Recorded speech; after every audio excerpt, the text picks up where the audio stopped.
Ambassador Krelix had seen many things in his 3 centuries of diplomatic service to the Galactic Consortium.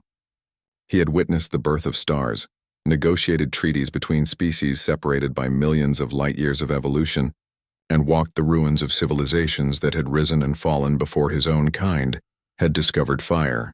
But nothing had prepared him for the Dang-Anshir, the archive of the forgotten, buried deep within the consortium's central nexus. The holographic display flickered to life, casting an ethereal blue glow across his chitinous features. Before him floated symbols he had spent months learning to decipher, warnings etched in 17 different extinct languages, all speaking of the same forbidden world, Earth. The Velkari left this message 40,000 years ago, said historian Miraseth, her 6 arms gesturing at the ancient glyphs.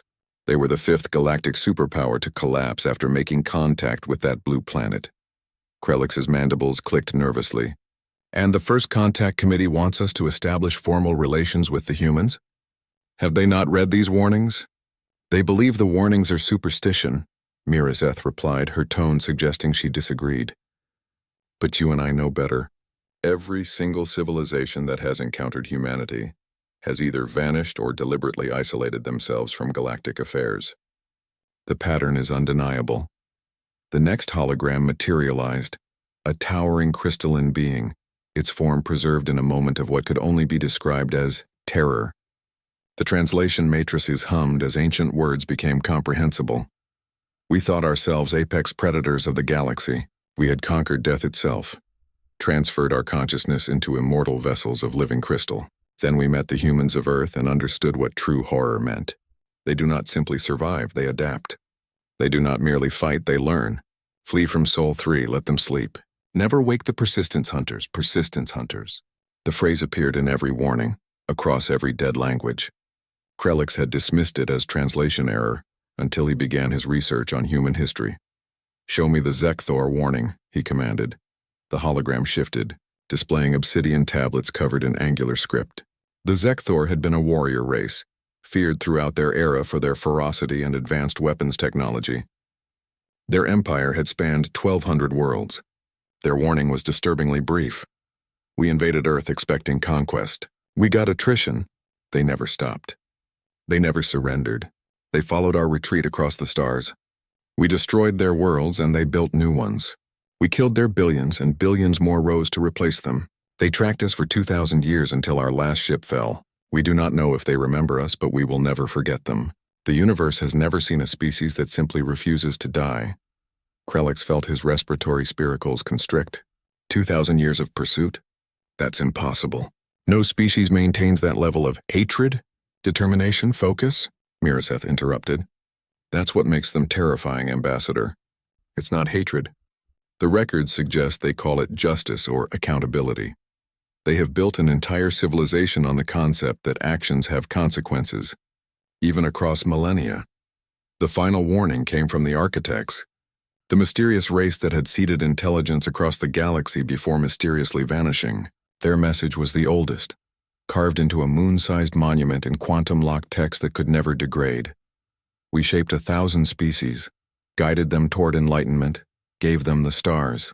Only once did we encounter a species that needed no guidance. On a small blue world, we found a creature that had already learned the secret of civilization, the ability to pass knowledge not through genetics, but through culture. They learned from their dead. Every mistake recorded, every lesson preserved, every failure analyzed. They do not evolve, they iterate. We attempted to guide them as we had others. They thanked us politely and went their own way. We are architects no more. We are humbled. We are watchers now, and what we watch fills us with awe and terror in equal measure. They will inherit everything. It is inevitable. Krelix stood in silence, processing the weight of millennia of warnings. Outside the archive, the consortium was preparing its grandest welcoming ceremony, ready to embrace humanity into the galactic community. Humanity had just achieved faster-than-light travel, a momentous occasion that typically led to centuries of peaceful integration and cultural exchange. But these warnings suggested something else entirely. What do we do? He asked finally. Miraseth's expression was unreadable. We do what the architects did. We watch, we learn, and we remember that humans became the dominant species on a death world, by outlasting everything that tried to kill them, including ice ages, supervolcanic eruptions, and dozens of other extinction events that should have wiped them out. Perhaps, Krellick said slowly, the warnings aren't telling us to fear humanity. Perhaps they're telling us to never give humanity a reason to fear us. Now you understand, Mirazeth replied. The terrifying secret isn't that humans are monsters. It's that they're the kindest, most cooperative species the galaxy has ever seen, until you threaten what they love. Then they become the thing that makes monsters check under their beds.